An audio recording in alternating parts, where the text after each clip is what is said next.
የቅዱስ ገብርኤል መልኩ መብረቅ ነው። ክብር ለዚህ መልአክ። መልኩ እንደ መብረቅ ነው። አምላከ አናንያ፣ አምላከ አዛርያ፣ አምላከ ሚሳኤል ብለው የሰለስቱ ደቂቅን አምላክ ያነሳሉ። ለምን መሰላችሁ?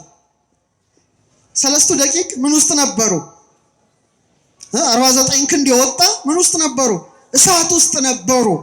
እዛ ውስጥ ማን ጠበቃቸው? የእግዚአብሔር ቸርነት ቅዱስ ገብርኤል በተራዳይነት ጠብቋቸዋል። ይህም እሳት ነው፣ የእሳት ጅረት ነው። ስለዚህ አናንያ፣ አዛርያ፣ ሚሳኤልን በእሳት ተከበው እያሉ እንዳዳናቸው ዛሬ እኔና እናንተ ከመባረቅ አደጋ ያድነን ዘንድ ምንድነው? አምላከ አናንያ በሉ እስቲ፣ አምላከ አዛርያ፣ አምላከ ሚሳኤል ሰለስቱ ደቂቅ አምላክ እንዲያድን ተማጸኑ ብለዋል። ከሐምሌ 19 ጀምሮ ከዛሬ ጀምሮ በሚውለው እሁድ መብረቅ ነጎድጓድ ብላ ቤተክርስቲያናችን በረድ ብላ ስለ በረድ፣ ባህር ብላ ስለ ባህር፣ አፍላግ ብላ ስለ ወንዞች እስከ ነሐሴ 9 ድረስ ለልጆቿ የምታስተምርበት ስንዶዋ እመቤት ቤተክርስቲያናችን ሐምሌ 19ን ለመብረቅ ሐምሌ 19ን ለነጎድጓድ መታሰቢያ አድርጋለች። እንግዲህ ወቅቱ ምንድነው? ክረምት ነው አይደለ? ሰማዩ ምን ሆኗል? ጠቁሯል። ሰማዩ ጠቁሯል። ሰማዩ ጨልሟል። ዝናብ መጣ አለው ይላል። ጎርፍ አለ፣ ዶፍ አለ፣ መብረቅ አለ፣ ነጎድጓድ አለ። ስለዚህ ወቅቱን ያማከለ ትምህርት ነው ቤተክርስቲያን የምትሰጠው። በተለይ ሰኔ 26 ክረምት ስለጀመረ ቅዱስ ያሬድ ምን ይላል? ደምጨ ገሪሁ ለዝናብ፣ የዝናብ ኮቴው ተሰማ ይላል። ምን እያደረገ ግግግግግ መጣው እያለ ዝናቡ ተሰማ በማለት እንደተናገረ ከዛ ጀምሮ እስከ ትላንትናው ዕለት ድረስ ቤተክርስቲያናችን ደመና ብላ ስለ ደመና አይነቶች፣ ጉም ብላ ስለ ጉም፣ ስለ ዝናብ፣ ስለ ዘር አምልታ አስፍታ በስርዓተ አምልኳ ሁሉ ትገልጣለች። ልክ ዛሬ ከሐምሌ 19 ከቂርቆስ በዓል ጀምሮ ደግሞ ስለ መብረቅ፣ ስለ ነጎድጓድ፣ ስለ በረድ የምታስተምርበት ዕለት ነውና ዛሬ ባለችን ጥቂት ደቂቃ በሰማይ ላይ ብልጭ ብለው ስለሚታዩት መባረቅት ድምፁን ስለምንሰማው ነጎድጓድ እንማራለን። የምስጢር ባለቤት ለሄኖክ አባታችን የመብረቆችን ምስጢር የገለጠ ለእኛም ለልጆቹ እንዲገልጥልን ቅዱስ ፈቃድ ይሆንልን። እንግዲህ ሁለት ነገሮች አሉ ማስተዋል ያለብን። አንደኛው በክረምት ወቅት መብረቅ አለ። ሁለተኛ ምን አለ? ነጎድጓድ አለ። መብረቅና ነጎድጓድ ትርጉሙን ማወቅ አለብን። መብረቅ የሚባለው ምንድነው? ብልሽታው ሲሆን ነጎድጓድ የሚባለው ደግሞ ምንድነው? ድምፁ ነው። ስለዚህ መብረቅ ምንድነው? አይዟችሁ ተናገሩ። ብልሽታው። ነጎድጓድ የሚባለው ምንድነው? ድምፁ ነው። የቋንቋ ሊቅ የነበሩት አለቃ ኪዳነ ወልድ ክፍሌ መብረቅን ሲፈቱት መቼም የግዕዝ ሊቃውንት ታላላቅ ናቸውና ምን አሉ? መብረቅ አሉ በዝናብ ጊዜ ከደመና አፎት ከደመና ሰገባ የሚመዘዝ የእሳት ሰይፍ ይሉታል። ለምሳሌ አንድ ወታደር ሰይፍ እንደያዘ አድርጋቸው አስቡት። ሰይፉን ከምኑ ይመዘዋል? አረ ነገሩኝ። ከአፎት ወይም ከሰገባው እንደሚመዘው በክረምት ጊዜ ከደመና አፎት ውስጥ የሚመዘዝ ልክ እንደ ሰይፍ ብልጭ ብሎ የሚታየው መብረቅ ይባላል። ድምፁ ደግሞ የሚያስፈራው የሚያንቀጠቅጠው ግግግግግ ሲል የሚታየው ደግሞ ምን ይባላል? ነጎድጓድ ይባላል። እስቲ በሉ። ስለዚህ ከሐምሌ ቂርቆስ ከዛሬው ከገብርኤል በዓል ጀምሮ ስለ መብረቅ ስለ ነጎድጓድ ይነገራል እና ኢዮብ በምዕራፍ 37 ቁጥር 4 ላይ በግርማውም ድምፅ ያንጎደጉዳል ይላል። ስለምን ተናገረ? ስለ መብረቅ ነው? ስለ ነጎድጓድ? እግዚአብሔር ይስጣችሁ። ስለ ነጎድጓድ በግርማውም ድምፅ ያንጎደጉዳል በማለት ተናገረና መጽሐፍ ቅዱስ ብዙ ሰዎች የሚመስላቸው መንፈሳዊ ትምህርት ብቻ የያዘ ይመስላቸዋል። ይኸውም ጠንቅቀው ብሉይ ኪዳንን ሐዲስ ኪዳንን ካለማወቅ ይመነጫል እንጂ መጽሐፍ ቅዱስ ጥበብ ስጋዊ አለው። መጽሐፍ ቅዱስ ስነ ፍጥረት አለው። መጽሐፍ ቅዱስ ብዙ ጥበባት አለው። አልፎ ተርፎ መንፈሳዊ ምስጢር አለው። ስለዚህ ጥበብ ስጋዊ ጥበብ መንፈሳዊ ያስተባበረ ያውም ደግሞ ያሰፈረው ቃል እውነት የሆነ ምንድነው? የእግዚአብሔር ቃል መጽሐፍ ቅዱስ ነው። ስለዚህ በሳይንሱም ብንመለከት እንግዲህ መብረቅ ከምን ይፈጠራል ነው የሚባለው። ተምራችኋል? እኔ ነገሩ የኛ ትምህርት ቤት አያስተምሩም ይመስለኛል። ስለዚህ በኤሌክትሪክ ቻርጅ ወይም ሙሎች የሚፈጠረውን መብረቅ ይለዋል። ላይትኒንግ ማለት ነው። ድምፁን ደግሞ ምን ይለዋል? ተንደር ይለዋል። ታውቃላችሁ፣ ሁልጊዜ ተፈጥሮን ስትመለከቱ ሙቀት የለም ግፊት ፕሬሸር የለም።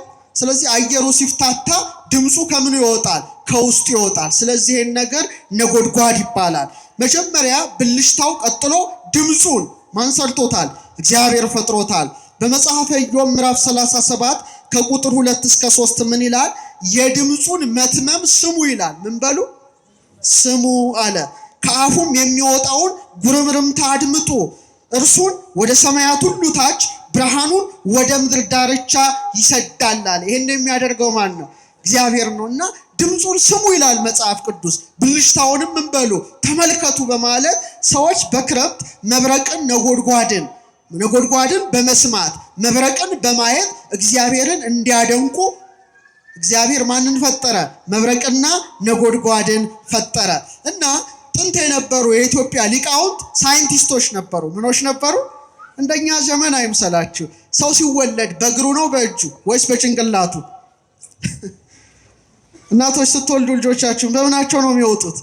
በጭንቅላታቸው። ምን ስለሆነ? ጭንቅላታቸውን መጠቀም ስላለባቸው ነው። ስለዚህ እግዚአብሔር አምላክ ከ86 ቢሊየን እስከ 100 ቢሊየን የሚደርስ ኒውሮን እዚህ ውስጥ ነርቮች አስቀምጦልናል። ኤሌክትሪኮች አሉ። እነዚህን ኤሌክትሪኮች መጠቀም ያስፈልጋል። መብረቅን ይወልዳል እንዳለ ብልጭ እንደሚል አይምሯችሁን ምን ማድረግ አለባችሁ? ብልጭ ማለት አለበት። እና ሊቃውንቱ አይምሯቸው የበራ ስለሆነ ስለ መብረቅ ተፈጥሮ በትርጓሜ ላይ ሲያስቀምጡ በትርጓሜ ዳዊት ላይ ምንድን ነው ያሉት? በደመና ተቋጥሮ፣ በጣም ይገርማል አገላለጹ። አሁን እንደ ሳይንስ ሰው ሆኜ ባየው ይገርመኛል። በደመና ተቋጥሮ በነፋስ ተጭኖ ሲመጣ ደመናና ደመና ሲጋጭ ከውስጡ ይወጣል ይላሉ። ለምሳሌ አንዲት ሴት ወተት ስትንጥ ከውስጡ ምን ይወጣል? ቅቤ እንደሚወጣ። ለምሳሌ አስታና አስታ የሚባል ዛፍ አለ። ስታፋጩት በሁለቱ ዛፎች ፍጭት ምክንያት ምን ይወጣል? እሳት እንደሚወጣ በተመሳሳይ መልኩ በደመናት ምክንያት በሚፈጠረው መስተጋብር መብረቅ ብልጭ እንደሚል ነጎድጓድ እንደሚወጣ ቀደምት የቤተ ክርስቲያናችን ሊቃውንት አምልተው አስፍተው ጽፈዋል። አሁን 21ኛው ክፍለ ዘመን ላይ የደረሰውም ሳይንስ ምንድን ነው የሚለው? ተመሳሳይ ነው የሚለው አይደል? ታውቃላችሁ። ትንንሽ የበረዶ ቅንጣቶች፣ ወደ በረዶነት የተቀየሩ የውሃ ጠብታዎች እንቅስቃሴ ላይ ሲኖሩ እርስ በርስ ምን ይፈጠራል? ይጋጫሉ። ሲጋጩ ደግሞ ምን ይፈጠራል? ቀላል ነው። ቻርጅ አይፈጠርም? ስለ ቻርጅ መቼም አልነግራችሁም። ስለዚህ እግዚአብሔር ደመናትን ወደ 3 ቦታ ከፍሎታል። ላዕላይ ደመና የሚባል አለ፣ ማዕከላዊ ደመና የሚባል አለ፣ ታህታይ ደመና የሚባል አለ። በውስጡ 10 ክፍሎች አሉት። ቅዱስ ያሬድ ምን ይላል? ይሰሙ ቃሎ ደመናት ይላል። ደመናት የማንን ቃል ይሰማሉ? የእግዚአብሔርን ቃል ምን ይላሉ? ይሰማሉ። ስለዚህ ልክ የላይኛው ደመና ኤሌክትሪክ ነው። መብረቅ እኮ ምንም ነገር አይደለም። ፖዘቲቭ ቻርጅ ነው። የስረኛው ደመና ኔጌቲቭ ይሆናል፣ ታችኛው ደግሞ ፖዘቲቭ ይሆናል ማለት ነው። ስለዚህ ሄኖክ በምዕራፍ 12 ቁጥር 7 ላይ መብረቅን ይወልዳል አለ። እስቲ መብረቅ በሉ እስቲ። መብረቅን ይወልዳል። አይገርምም? የላይኛው የታችኛው የላይኛው። ከዛ ደግሞ መሬትን ኔጌቲቭ ቻርጅ ሲሆን ፖዚቲቭ ያደርግና መብረቅ ብልጭ ይላል፣ ኤሌክትሪኩ ይመጣል፣ ነጎድጓዱ ይሰማል። ይሄን ያደረገ ማን ነው? ስለዚህ ለቀደምት ሳይንቲስቶች አባቶቻችን እስቲ ልበሉላቸው ቦታ አላቸው። እና በመጽሐፈ ሄኖክ ምዕራፍ 20 ቁጥር 13 ላይ እንዲህ ይላል፣ በዚያም ቦታ የነጎድጓድ የቃሉ ቦታዎች ይጠበቃሉ፣ የመብረቅን ብርሃን ይጠበቃል አለ። እግዚአብሔር ባወቀ እነዚህ ብርሃናት የሚወጡበት ቦታ እንዳላቸው መኖር ብቻ ሳይሆን የሚጠብቋቸው የሚያዟቸው መላእክት ጭምር እንዳሉ ታላቁ አባት ሄኖክ ጽፏል። ጥያቄ አሁን ወደ እናንተ አቀርባለሁ። ክረምት ነው መቼም ሰማዩን ማየታችሁ አይቀርምና መጀመሪያ ድምፁ ነው የምትሰሙት ወይስ ብርሃኑ ነው? በጣም ጎበዞች። መጀመሪያ ምን ይታያል? ብርሃኑ ይታያል። ቀጥሎስ ድምፁ ይሰማል። በመጽሐፈ ኢዮብ ምዕራፍ 38 ቁጥር 35 ላይ እንዲህ ይላል፣ ግን ለምንድን ነው የሚሰማው? መጀመሪያ እስቲ ወደዛ ነገር ከመሄዳችን በፊት ድምፅ ነው በጣም ፈጣን ወይስ ብርሃን ነው? ጎበዞች ናቸው። ዛሬ በጣም ተራቃቸዋል። ብርሃን ነው ወይስ ድምፅ ነው? ብርሃን ነው አይደለም? ብርሃን እግዚአብሔር ብርሃን ይሁን አለ። ምን ሆነ? ብርሃንም ሆነ። ስለዚህ ብርሃን በጣም ፈጣን ስለሆነ ምኑ ይታያል? ብርሃኑ ይታያል። ቀጥሎ ምኑ ይሰማል? ድምፁ ይሰማል። ስለዚህ ስለ ፍጥነቱ የጻፈልን ኢዮብ ነው። በመጽሐፈ ኢዮብ ምዕራፍ 38 ቁጥር 35 ላይ እንዲህ ይላል፣ መብረቆች ሄደው እነሆ እዚህ አለን ይሉ ዘንድ ልትልካቸው ትችላለህን ይላል። ነጎድጓድ አላለ፣ መብረቆች ነው ያለው። መላክ አትችልም። ምንድነው? በጣም ፈጣኖች ናቸው ማለት ነው። ስለዚህ አሁን ዓለም ደርሷል። ቀላል ነው። አሁን ባለንበት ደረጃ ብርሃን በቅጽበት በሴኮንድ 300,000 ኪሎ ሜትር ይጓዛል። በጣም ፈጣን ነው። ስፒድ ኦፍ ላይት ተምራቸዋል ብዬ አስባለሁ። ድምፅስ በሴኮንድ 343 ሜትር ነው የሚጓዘው። እኔ ማወራው 343 ሜትር ነው። በጣም ትንሽ ነው። ብርሃንስ 300,000 ኪሎ ሜትር እና 343 ሜትር በጣም የተለያየ ነው አይደለ?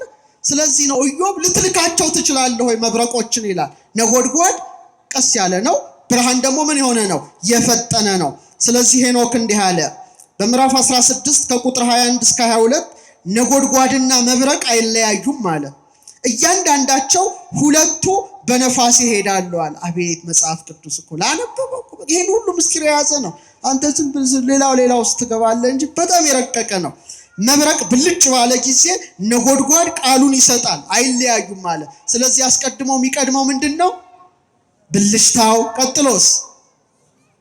ለኛስ እንደው ከማውራታችን በፊት ማሰብ የለብንም?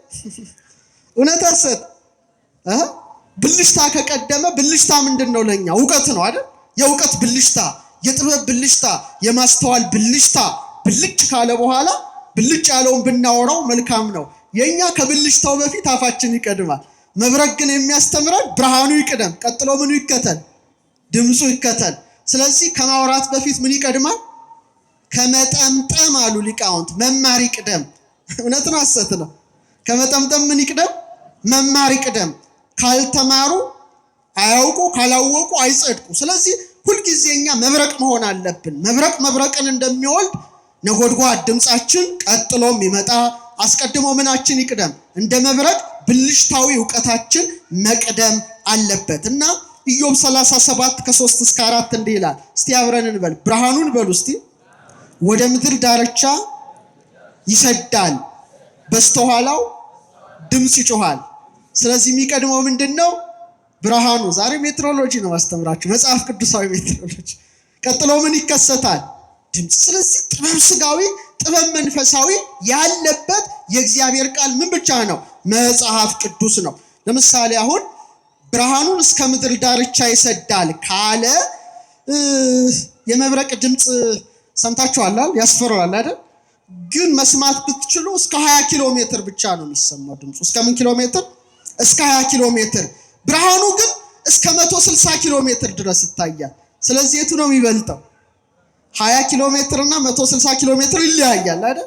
ስለዚህ መብረቅ ብልጭ ካለ ለሁሉ ይታያል። በተለይ ተራራ ባይኖር ውቅያኖስ አካባቢ ብትሆኑ ከዳር እስከ ዳር አብርቶ ይታያል። ታዲያ የሥነ ፍጥረት ጌታ ራሱ ባለቤቱ ወልደ እግዚአብሔር ክርስቶስ ወደ ምድር በመጣ ጊዜ ስለ ምጽአቱ በመብረቅ መስሎ አስተማራቸው። በምን መስሎ? በመብረቅ። ሉቃስ 17:20 ላይ መብረቅ በርቆ ከሰማይ በታች ካለ ከአንዱ ሀገር ከሰማይ በታች ወዳለው ወደ ሌላ ሀገር እንደሚያበራ የሰው ልጅ በቀኑ እንዲሁ ይሆናል አለ። ስለዚህ መብረቅ ብልጭ ሲል ለሁሉ ይታያል አይደል? ተራራ ካልገደበው፣ ኮረብታ ካልያዘው ለሁሉም እንደሚታይ እኔም ስመጣ አለ እንዲሁ እየታየው ነው በማለት ኢየሱስ ክርስቶስ ምጽአቱን እንደ መብረቅ በመብረቅ ብልጭታ መስሎ ምን አደረገ? አስተማረ። ስለዚህ ይህን ነገር ማወቅ መረዳት አለባችሁ። ከቃሉ ጋር ናችሁ? ስለዚህ ዛሬ ሐምሌ 19 ስለ መብረቅ ስለ ነጎድጓድ ነው ቤተክርስቲያን የምታስተምረው። ሌላው በጣም አስደናቂው ዓለም ስለ መብረቅ ግንዛቤ ያገኘው በቅርብ በጣም በተራቀቁ መሳሪያዎች እየመረመረ ነው። አባታችን ሄኖክ ግን ቅድም እንዳልኩት መብረቅ ብዙ አይነት እንደሆነ ጻፈ። ምን አይነት እንደሆነ? አንድ አይነት መብረቅ የለም እና ሞኞች ሰዎች መብረቅ አንድ እየመሰላቸው እጃጃሉ ነበር ለብዙ ዓመታት። አባታችን ሄኖክ ግን የመባረቅት ምስጢሮች ተገለጡልኝ አለ። መብረቅ ሳይሆን መባረቅት። የሰማችሁ ነው? መብረቅ አንድ ነው። መባረቅትስ? ሴት ሲባል አንድ ነው ብዙ? ሴቶችስ ሲባል? እናትስ ሲባል? እናቶችስ ሲባል? አይደለ? ይሄ ነው መብረቅ ሳይሆን ያለው የመባረቅት አለ። ምስጢሮች ተገለጡልኝ በማለት ተናገረ። ዳዊትም በመዝሙር 17 18 14 ላይ መብረቆችን አበዛ አለ። ምን አደረገ? መብረቆችን አበዛ አወካቸው ይላል። ይሄን ያደረገ ማን ብቻ ነው? የሥነ ፍጥረት ሁሉ ጌታ ማን ነው? እግዚአብሔር ነው። እንደገና በመዝሙር 96 ቁጥር 4 ላይ መብረቆቹ አለ። እስቲ በሉ ምኖቹ? ለዓለም አበሩ፣ ምድር አየችና ተናወጠች ይላል። አሁን ከዚህ በኋላ ብልጭ ሲል ለእኔና ለእናንተ የሚሰጠው ትርጉም ይለያል። እስካሁን መብረቅ ስታዩ ሌላ ስሜት ይሰማችሁ ነበረ። አሁን ግን የእግዚአብሔር የገናንነቱ መገለጫ እንደሆነ ትረዳላችሁ።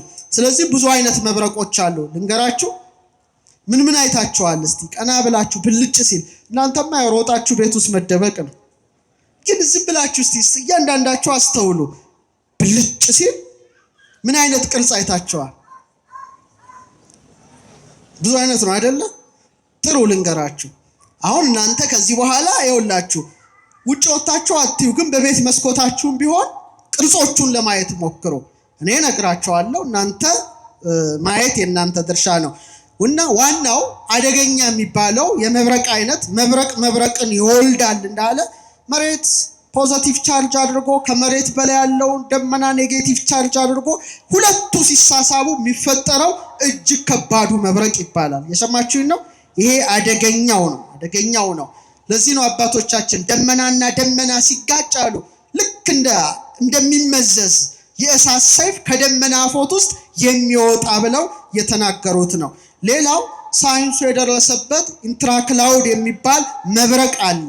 ይሄ ደግሞ በአንድ ደመና ውስጥ ብቻ እኮ ነው። አንድ ደመና ሌላ ውስጥ ሳይሄድ ደመና ውስጥ አንዱ ደመና ፖዚቲቭ አንዱ ደመና ኔጌቲቭ ይሆንና ሲፈጠር ኢንትራክላውድ የሚባል መብረቅ አለ። ሌላው ደግሞ በጣም አስገራሚው በተለያዩ ሁለት ደመናቶች መካከል ደግሞ የሚፈጠር መብረቅ አለ። ስለዚህ ሳይንሱ ይሄንን ኢንተርክላውድ ይባላል። በጣም የሚገርመው ይሄ መብረቅ ከአንዱ ደመና ወደ አንዱ ደመና የሚጓዘው በምን መሰላችሁ? በነፋስ። እስቲ በሉ ድገሙት፣ በነፋስ። ይሄ አሁን ዓለም የደረሰበት እውቀት ነው። የመባረቅት ምስጢሮች የተገለጡለት አባታችን ሄኖክ በምዕራፍ 16 ቁጥር 21 ላይ እንዲህ ይላል፣ መብረቅና ነጎድጓድ አይለያዩም፣ አንዱም ሁለቱ ሁሉ በነፋስ ይሄዳሉ አለ። በምን ይሄዳሉ? ተመልከቱ፣ ሳይንሱም ተመሳሳይ ነው። በአየር በነፋስ ይሄዳሉ አለ። የአዳም 7ኛ ትውልድ የሆነው ሄኖክም በምን ይሄዳሉ አለ? በነፋስ ይሄዳሉ አለ። ሌላ ብዙዎቻችሁ ያያችሁት ከሆነ ሹካ የሚመስል መብረቅ አይታችሁ ታውቃላችሁ? ብዙ ቅርንጫፍ ያለው አይታችሁ? ልክ ብትን ሲል በጣም የተለያዩ ቅርንጫፎች የሚሰራ በሌላው ዓለም ፎርክድ ላይትኒንግ ይላሉ። ሹካ መሳይ መብረቅ። እስቲ በሉ። እኛ ሹካ የምናውቀው መኮሮኒ ለመብላት ነው። እና ሹካ የሚመስል በጣም ልክ ብዙ ቅርንጫፍ ልክ እንደ ዛፍ ቅርንጫፍ የሚሰራ አለ። እና ዳዊትም በመዝሙር 143 ምቅንፍ 144 ቁጥር 6 ላይ እንዲህ ይላል። እስቲ አብረን እንበለው። መብረቆችህን በሉ እስቲ አይሰማም፣ ብልጭ አድርጋቸው፣ በትናቸው። አቤት የዳዊት ቃል እንዴት ሲል መብረቆችህን አለ ብልጭ አድርጋቸው። እናንተ ብልጭ ሲል ነው የምትሮጡት። ዳዊት ግን በትናቸው አለ። ብትን ብለው ልክ እንደ ሮኬት በሰማይ ላይ የሚወረወረው አንድ የመብረቅ አይነት አለ። ይሄን የፈጠረ ማን ነው? ድገሙት፣ ማን ነው? በጣም ጥሩ።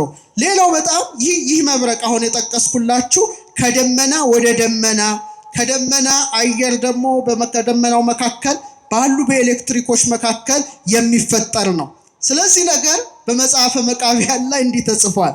3ኛ መቃብያን ምዕራፍ 9 ቁጥር 6 እንደ ጥልቅ ነፋስ ትሆን እንደሆን ጎዳናውን እንደሚያቀና እንደ መብረቅ ትሆን እንደሆነ ይላል። አያችሁ? ምኑን እንደሚያቀና መንገዱን።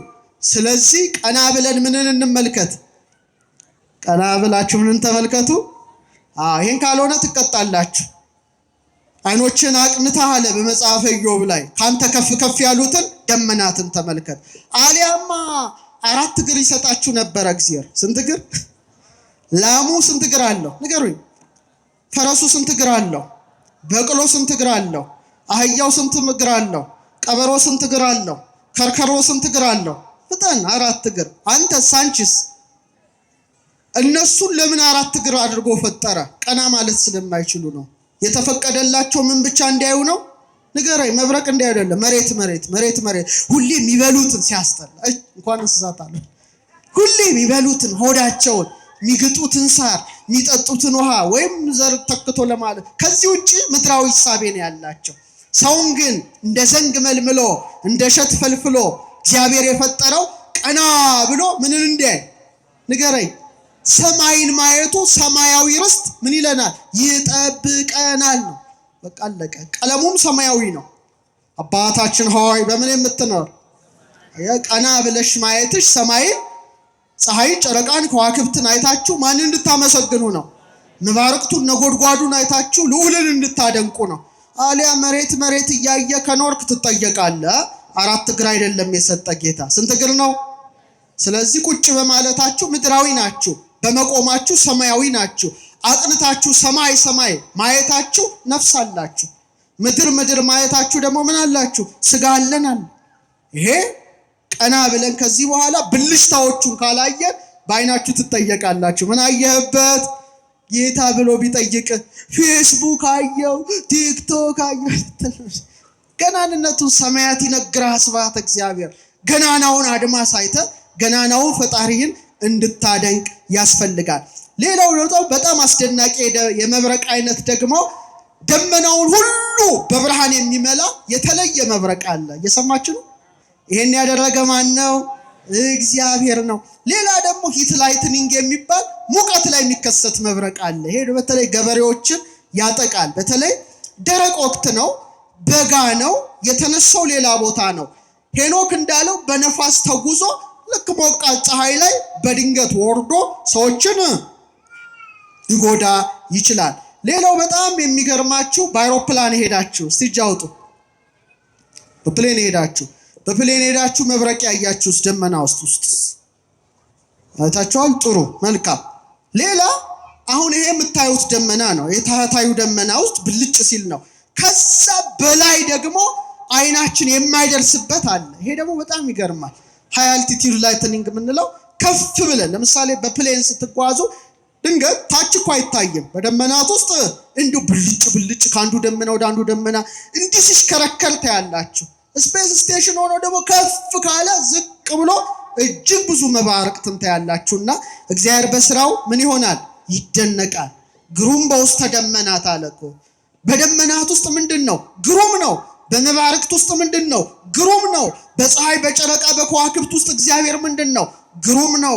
ወልዑልም ሰማያት፣ ከሰማያት ምንድን ነው? ከፍ ያለ ነው። እግዚአብሔር ስቡ በኩሉ ፍናዊሁ፣ እግዚአብሔር በመንገዱ ሁሉ ምንድን ነው? ምስጉን ነው። በመባረቅት በነጎድጓድ ምስጉን ነው። በፀሐይ በጨረቃ በከዋክብት ምስጉን ነው። በሰማየ ሰማያት ምስጉን ነው። በጽርሐ አርያም ምስጉን ነው። በበርባሮስ ምስጉን ነው። በአድማስ ምስጉን ነው። በናጌም ምስጉን ነው። ክብር ምስጋና ለአብ ለወልድ ለመንፈስ ቅዱስ ይሁን። በስራው የተመሰገነ ነው። ይሄ በጣም የሚገርም ነው። ሌላ ደግሞ ድንገት ሳይታወቅ የሚከሰት የመብረቅ አይነት አለ። በዛም ሆነ በዚህ እግዚአብሔር በስራው ምንድነው? ድንቅ ነው። በሉ እስቲ እግዚአብሔር በስራው ምንድነው? የድንቆች ድንቅ ነው። እና ለምን ፈጠረው ነው አሁን ማወቅ ያለብሽ ምስጢር ለዚህ ነው። ለምን ፈጠረ እንዴ? እኛን ለማስደንገጥ ነው እንዴ? እግዚአብሔር ግግግግ ሲል እንድንሮጥ ነው እንዴ? ወይስ ብልጭ ሲል እንድንል ነው እንዴ? አይደለም። እንዲህ ይላል። እስቲ አብረን እንበል። የነጎድጓዱም ቃል በሉ ለሰላምና ለበረከት ነው። ለበረከትና ለጥጋብ አይሰማም። ለበረከትና ለጥጋብ ያበራሉ። በመጽሐፈ ሄኖክ ምዕራፍ 15 ቁጥር 45 እንዲህ ጉድ ነው አካች። አሁን በጣም እኮ ቁጭ ብላችሁ ካሰባችሁት ይሄ እኮ ከአይምሮ በላይ ነው። የነጎድጓዱ ቃል አለ ለበረከት ነው። ምን አለ? በረከት አለ። ጥሩ አስቡ እንዳትረሱ። በረከት ምንድን ነው? መስረፍረፍ ነው አይደል? እሺ ጥሩ። ሰላም አለ። ሰላም ታውቃላችሁ፣ እፎይታ ጸጥታ ነው። በረከት ቅድም ያለው ነው። ጥጋብስ ምንድን ነው? ጥጋብ ምንድን ነው? እንደምነካችሁ ጥጋብ ምንድን ነው? የእህል ምንድን ነው? መትረፍረፍ ነው አይደለ? በጣም በብላት በቃ መጠጣት። ስለዚህ ሄኖክ ለበረከት ወለጽጋብ ይበርቁ ብልሽተው አለ። ለበረከት ነው አለ። አቤት እግዚአብሔር ስራ! በረከቱ ለምንድን ነው አለ? ለጥጋብ ነው አለ። ለምንድን ነው?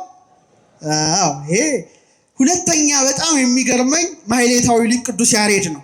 በረከቱ ይደርብን። በተለይ ነገ በሚቆመው መዝሙር ላይ ይመስለኛል ካልተሳሳትኩኝ ወገብረ መብረቀ ለጊዜ ዝናብ ካለ በኋላ በዝናብ ጊዜ መብረቅን አደረገ አምላከ ምህረት ወሃቤ በረከት። የምህረት አምላክ የበረከት ሰጪ እሱ ማን ነው? እግዚአብሔር ነው። የምህረት አምላክ የበረከት ሰጪ፣ በረከቱን ያብዛልን።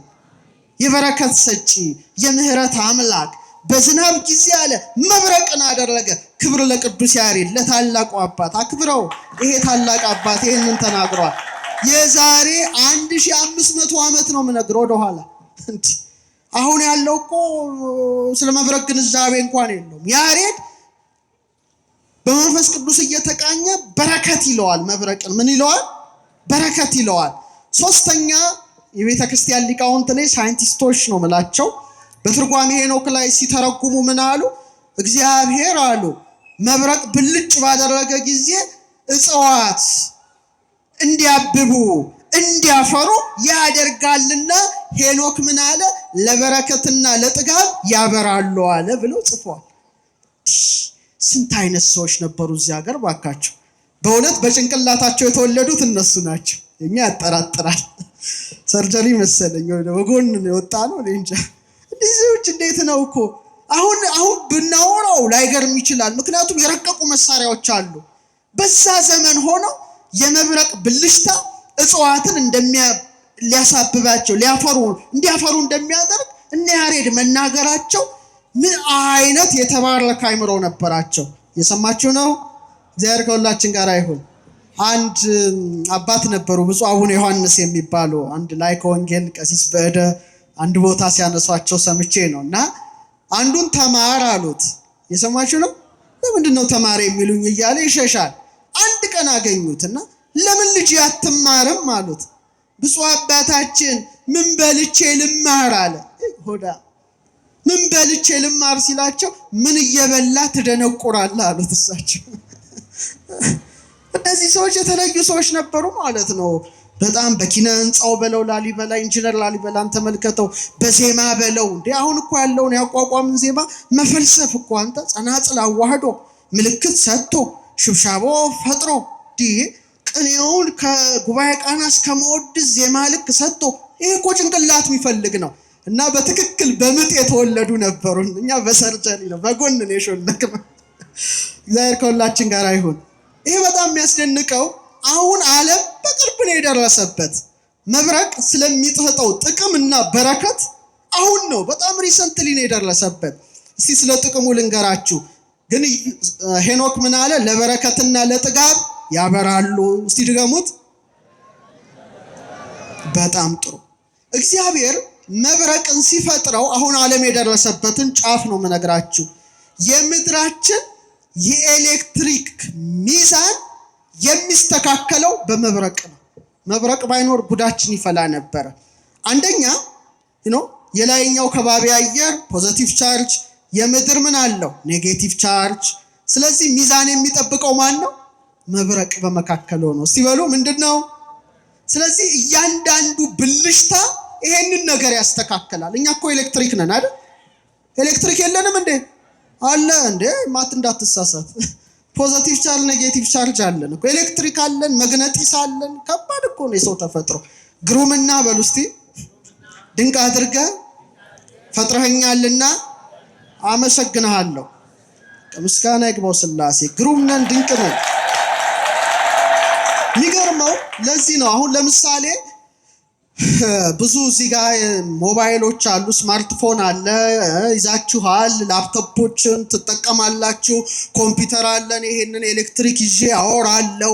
ይሄ ሁሉ ራሴን እየጎዳሁት ነው ባላውቀው። ለምንድን ነው? እዚህ ውስጥ ምን አለ? ኤሌክትሪክ የለም አለ? አረ ነገሩን የለም አለ። ግን ምን አይነት ኤሌክትሪክ ነው? ኤሌክትሪክ ሰራተኞች ፖዚቲቭ ቻርጅ ነው። ምንድነው? ፕሮቶን ነው የሚወጣው። ከዚህም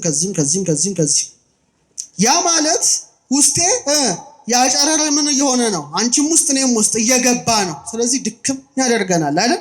አሁን ሁሉም ደካማ ነው ይላሉ። ሁሉም እኮ በልቶም የሚደክሙ ምን እንደሆነ ምንድነው ይሄ ሁሉ እየገባ ነው ይሰማችሁኝ ነው ግን ስለዚህ ሰውን እግዚአብሔር ሲፈጥረው አሁን ባለው መሳሪያ በጣም የሚደንቀው አሁን በደንብ ጉልህ ሆኖ እግዚአብሔር ስራ እየታየ ነው አሁን ዓለማችን የተባረከ ዘመን ላይ ነው ወደ ኦክቲሊየን የሚጠጉ ጥቃቅን አተሞች ውስጣችን ተገኝተዋል በጣም ማለት 27 ነው የምነግራችሁ ስለዚህ ፕሮቶናችን ኤሌክትሮናችን ምቹ ሲሆን ጤነኞች ነው በቃ ደካማ አይደለም ችግሩ ግን ይሄ መሳሪያ ሁሉ ፕሮቶን ኤሌክትሪክ አናየውም ባይን በመሳሪያ የምታዩ እዚህ ውስጥ ይንቀሳቀሳሉ ያ ውስጣችን ሲገባ ምን እንሆናለን እንዳከማለን እንላለን ግን የሚገርማችሁ የእግዚአብሔር ድንቅ ስራ ደግሞ መሬት ስትመረመር ምን ሆነች ገጿ ኤሌክትሮን ሆና ተገኘች ኤሌክትሪክ ስለዚህ ሰዎች ጫማቸውን አውልቀው 20 ደቂቃ ሲንቀሳቀሱ ውስጣቸው የገባው መርዝን ሁሉ ምድራችን መጣ ወደ ውስጥ ታስገባዋል እግዚአብሔር የተመሰገነ ይሄ በጣም ይደንቃል ይሄ እጹብ ነው እግዚአብሔር ስራ ይደንቃል ፖዚቲቭ ብትሆን አልቆልን ነበር ዛሬ ገበሬዎቹ ብዙ አይታመሙም ታውቃለህ ከተማ ህዝብ በልብስ ተጀቡነን በጫማ ተጀቡነን አሁን ጫማ ውስጥ ደግሞ ካልሲ አለ ምንም ከምድር ጋር አንገናኝም ከእናት ምድራችን ስንሞት ነው አጽማችን ስጋችን የሚገባው እንጂ በህይወት ያሉ ሰዎች በጣም የእግዚአብሔር ስራ ሁሉም ያለ ምክንያት አልተፈጠረም የሰማችሁኝ ነው አሁን ለምሳሌ ኦክሲጅን ምን ተነፍሰውን ከምን እናገኛለን አረ ፈጠን በልህ በጣም ቀላል ነው ከእጽዋት አይደል እንዴ ካርቦን ዳይኦክሳይድን ይወስዳሉ ምንን ይሰጣሉ ተነፍሳለ ስለዚህ ጥሩ ናቸው እግዚአብሔር ባወቀ ፈጥሯቸዋል ለኔና ለናንተ ጥቅም ሰውን ጉልላት አድርጎ መጨረሻ ፈጥሮታል እና አሁን ምን ዓለሙ ደረሰበት መሰላችሁ ውስጣችን የገባውን ይሄ ከዚህ የሚወጣውን ሁሉ ዛፍ ጋር ሄደን ጠጋ ስንል ወይም ስንነካው ከውስጣችን መጣው እነሱ ምን ያደርጉታል ይወስዱታል ይሄ ነገር ታዲያ ድሮ አባቶች ቤተክርስቲያን ዛፍ ስር ቁጭ ብለው ሲጸልዩ ለካ አይደክማቸውም አይደል እንዴ አጸደ ሞላበት ነበር እንደውም ወደ ገዳማት ስንሄድ ምዕራፈ ቅዱሳን ይባላል ብዙ ሰዓት እንጓዝና የሆነ ቦታ ስንደርስ ደግሞ አይ ቅዱሳን ማረፊያ ናት ዛፍ ስር ቁጭ ስንል እንደገና ምን እንሆናለን እንታደሳለን ኃይልን ለማን ሰጥቷል ለነዚህ እነሱ ደግሞ ለማን ያስተላልፋሉ ለኛ በዚህ ምክንያት ጤንነታችን ተጠብቆ ይኖራል ስለዚህ ብልሽታው ራሱ ይሄንን ሚዛን አስጠባቂ እንደሆነ ዛሬ ዓለሙ ሲደርስበት እና አባታችን ሄኖክ ግን አስቀድሞ ተገልጦላቸው ለሰላም ለበረከት ለጥጋብ እንደሆኑ ስለመባረክ መስክረዋል ክብር ለነ ሄኖክ አባቶቻችን እላለሁ እንግዲህ ሌላ በጣም ከፍተኛ የፀሐይ ሙቀት አለ ታውቃላችሁ አይደል እግዚአብሔር ባወቀ ምንን አራቀ ሰማይን የፀሐይ ኃይል ከባድ ነው እንደምታስቡት አይደለም ዛሬ ዓለም ላይ የሚፈራው መሳሪያ የጦር መሳሪያ ምንድነው በጣም ቀላል ጥያቄ ነው የጠየኳችሁ ያለሁት ሚሳኤል ኒኩለር አይደል የመጨረሻው ነው አይደለም ነው ኒኩለር በጣም ኃይለኛ ነው በጣም ከፍተኛ ኃይል ነው ለምሳሌ ራሻ 7000 በላይ የኒኩለር መሳሪያዎች አሏት ታውቃላችሁ አሜሪካ 5500 በላይ አሏት ሌሎችም ጥቂት ውሱን ሀገራት ይሄ መሳሪያ አላቸው አያድርስ እንጂ ይሄ መሳሪያ ቢተኮስ በጣም ሚዘገነን እልቂት ነው የሚደርሰው እግዚአብሔር ይጠብቃት ምድራችን ይጠብቃት በጣም ሚዘገነን እልቂት ነው ከባድ ነው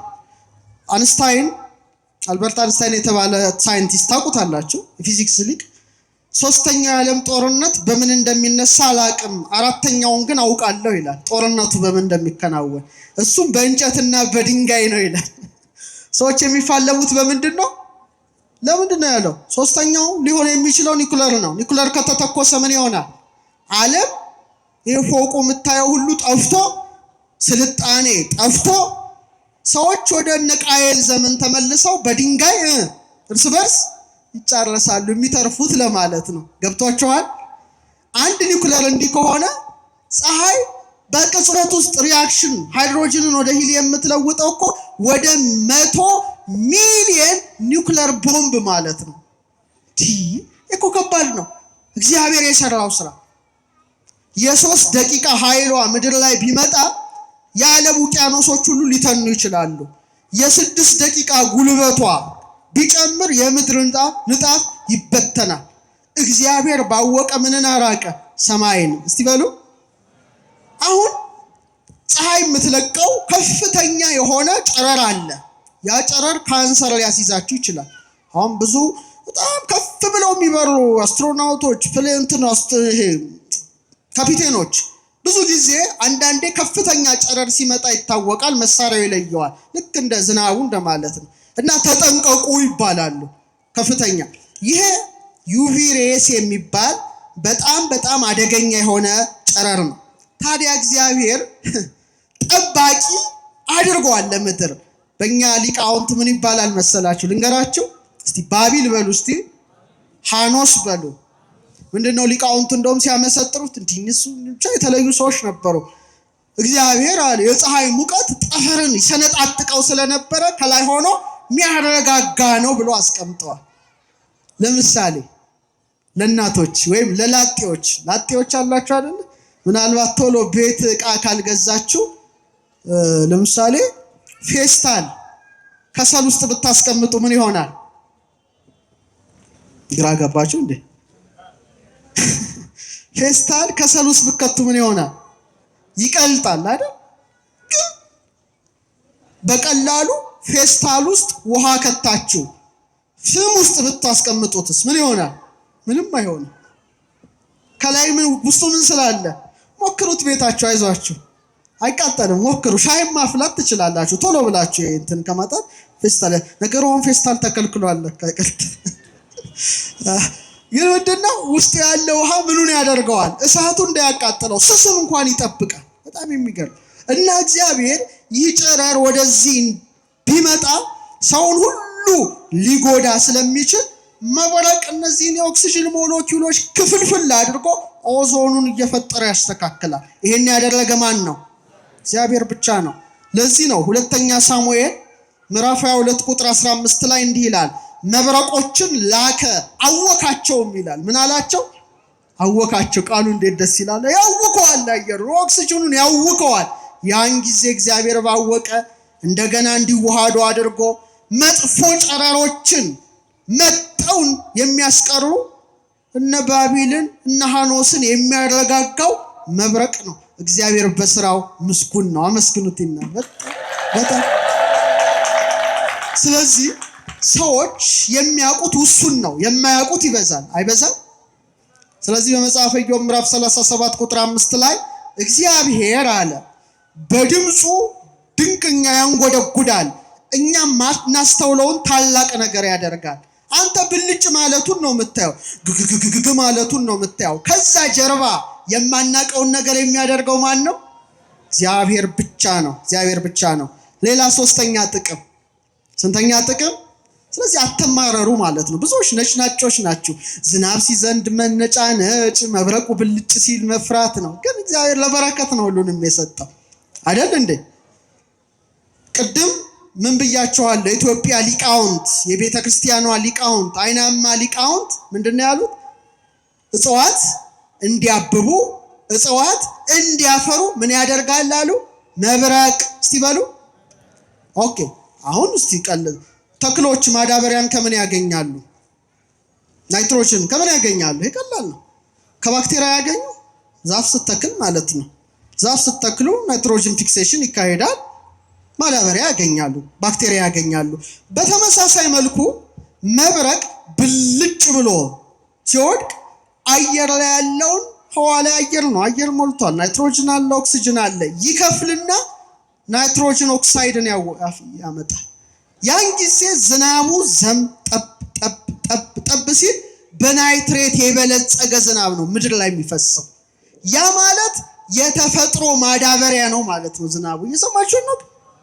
እንዲህ ዛሬ ገበሬው ለማዳበሪያ ስንት ነው የሚከፍለው? በጣም ብዙ ዶላር ነው አይደል? ሀገሪቱን ማዳበሪያ ለመግዛት የምታወጣው። መብረቅ ማለት የተፈጥሮ ማዳበሪያ ነው። አየርን እየከፈለ አየርን እያዋሃደ የሚዘንበው ዝናብ ማዳበሪያ ሆኖ አዝርዕትን፣ አትክልትን፣ እጽዋትን እንዲያብብ እንዲያፈራ የሚያደርገው ይሄ እግዚአብሔር ስራ ነው። ለዚህ ነው ቅዱስ ያሬድ ማኅቶተ ቤተ ክርስቲያን ወገብረ መብረቀ ለጊዜ ዝናብ አምላከ ምህረት ወሃቤ በረከት፣ የበረከት ሰጪ የምህረት አምላክ በዝናብ ጊዜ ምንን አደረገ? መልሱ፣ ምን አደረገ? መብረቅን አደረገ ይላል ዘካርያስ 11 ይህንን ይጠቁማል። እግዚአብሔር አለ ነቢዩ መብረቅን ያደርጋል፣ እርሱም የበልግ ዝናብን ለእያንዳንዱ በሜዳ ውስጥ ደግሞ ሳርን ይሰጣል አለ። ይህን የሚያደርገው ማን ነው? ስለዚህ በመብረቅ ብዙ የመብረቅ ብልሽታዎች ያሉበት ዝናብ ለምድራችን በረከት ሆኖ የሚፈስ ነው ማለት ነው። አንተ የምትበላው ስንዴ፣ አንተ የምትበላው ገብስ፣ የምትበላቸው ፓፓያው፣ አናናሱ፣ ምናምኑ፣ ፍሩቱ ሁሉ የመብረቅ ብልሽታ በረከት ውጤቶች ናቸው። ስለዚህ እግዚአብሔር በዝናብ ጊዜ ምንን አደረገ? መብረቅን። እስቲ በሉ። ሌላው ሶስተኛው ጥቅሙ እግዚአብሔር ተፈጥሮን ያድሳል። ወትሕድስ ገጸ ለምድር፣ እኛንም ያድሰናል። የምድርን ፊት ታድሳለህ አለ። ሰዎች አሁን መሬት ሲንቀጠቀጥ ሁሌ ይፈራሉ፣ ሁሉም ነገር ያስፈራቸዋል። ግን ተፈጥሮ እግዚአብሔር ባወቀ ምን ትሆናለች? ትታደሳለች። አሁን ሰደድ እሳት ጥሩ ነው መጥፎ ነው? ጥሩ ነው መጥፎ ነው? ጥሩ ነው አላችሁ። ጥሩ ነው መጥፎ ነው? እሳት መጥፎም ሊሆን ይችላል፣ ጥሩም ሊሆን ይችላል። ግን ምንድነው? ለምሳሌ ሰው ሆን ብሎ ለኩሶ ጫካን ሊያቃጥል ይችላል። ይሄ መጥፎ። ግን ሰው በማይደርስበት ቦታ ድንገት እሳቶች ይነሱና ደኑን ያቃጥሉታል። አሁን በኔ ባንተ አይን ያ ነገር መጥፎ ነው ሊሰማን ይችላል። ግን እሳቱን የሚፈጥሩት ምኖች ናቸው? መባርቅት ናቸው። ሲወድቅ ዛፉ ይቃጠላል። አንዱ ዛፍ አንዱን ዛፍ እያያያዘው ያ ደን ይቃጠላል። ለኔ ለአንተ በጣም ከባድ ሊሆን ይችላል። ግን የሞቱ የማይጠቅሙ ዛፎችን ምን ያደርጋል? ያጸዳል እሳቱ። ያ ደግሞ ጸድቶ መሬት ላይ ሲሆን ምን ይሆናል? ማዳበሪያ ይሆናል መልሶ። ገበሬ አይታችኋል አይደል? ከማረሱ በፊት ሜዳውን መስኩን በእሳት ሊያቃጥለው ይችላል። ለምን? ሳሩ ሲረግፍ ምን ይሆናል? የተፈጥሮ ማዳበሪያ። ምድር ምን ትሆናለች? እንደገና ትነቃለች። ሌሎች የተለዩ አዝርዕት፣ አትክልት፣ እጽዋት ከውስጧ እንዲወጡ ታደርጋለች። መብረቅ ይህን ሁሉ ጥቅም ይሰጣል። ከምስራቅ በሉ እስቲ እስከ ምዕራብ እንደሚታይ መብረቅ የምታስፈራ እግዚአብሔር የሚመጣበት ቀን ድንገት ደርሳለችና አንደኛ መቃብያን 34:6 በቃ ድንገት ብልጭ እንደሚል የጌታ ምጽአቱ እንደዛ ነው። የሰማችሁ ነው። መብረቅ አለ ብልጭ ሲል ለሁሉ እንደሚታይ። ስለዚህ ክረምት ላይ ብልጭ ሲል ማንን አስቦ? አንድ ቀን መድኃኔዓለም ይመጣል። አንተም እኔም አንቺም ሁልሽም ከመቃብር ትነሻለሽ፣ እንነሳለን። ማንን እናየዋለን? ኢየሱስ ክርስቶስ። የምትወዱትን አምላክ ታዩታላችሁ። ደስ ይበላችሁ ብልጭ ሲል እንደሚታይ ከማዊ ከውን ምጽአቱ ለወልደ እጓለ እመሕያው። የሰውን ልጅም አመጣጡ እንደዛ ነው። ኢየሱስ ክርስቶስ እናፍቃችሁታል? የናፈቀው ሶስት እጅ ያወጣ። አልናፈቃችሁም? አንቺ ኢየሱስ ክርስቶስ አይናፍቅሽም? በስመ አብ። አባታችን ሆይ በሰማያት የምትኖር ምን ይምጣ? ስምህ ይቀደስ። ምን ትምጣ ነው? ውሸት ነው የምትጸልዩት? ትምጻ መንግስትከ። ምጽአትን ይፈራል ደግሞ። ምን አይነት ግራ የተጋባ ነው? ትምጻ መንግስትከ ብሎ ይጸልያል፣ እንደገና ምጽአትን ይፈራል። እስቲ አሁን በብስራተ ገብርኤል የተሰበሰባችሁ ሰዎች የእጃችሁን ድምፅ ነው መስማት የምፈልገው። ገነት መግባት የሚፈልግ እስቲ ያጨብጭ።